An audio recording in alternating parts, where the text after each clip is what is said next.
Hello नमस्कार. तर मी last व्हिडिओमध्ये सांगितल्याप्रमाणे मी या व्हिडिओमध्ये सांगणार आहे याना केवची स्टोरी. तर याना केवची स्टोरी म्हणजे काय, तर भस्मासुराला शिवशंकराकडून एक वरदान मिळालेलं असतं.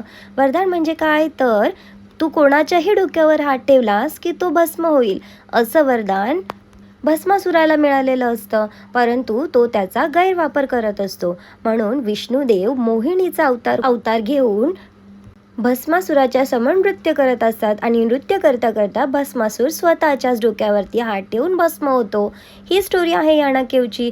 म्हणूनच सुरुवातीला जाताना इथे शंकर भगवानांचं मंदिर देखील आहे आणि इतक्या सुंदर केव्ज आहेत, उंचच्या उंच आणि अगदीच टोकेरी दिसतात. आणि हेच याना केव फक्त गोकर्णापासून 50 किलोमीटरच्या अंतरावर आहे आणि एंट्री फी आहे इथे फक्त 10 रुपये. आणि इथून पुढे गेल्यानंतर तुम्हाला फक्त 30 मिनिटांचा ट्रेक करावा लागतो. इतकं सुंदर लोकेशन आहे. तुम्हालाही या लोकेशनला जायला आवडेल का, मला नक्की कमेंटमध्ये कळवा. आणि रिटर्न येताना जवळपास 4 ते 5 वाजले होते, त्यामुळे सूर्याच्या किरणांमधून ह्या याना केव्स इतक्या सुंदर दिसत होत्या.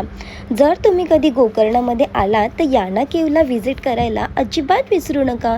ही सुंदर जागा पाहण्यासाठीच नाही तर अनुभवण्यासाठी देखील अतिशय सुंदर आहे.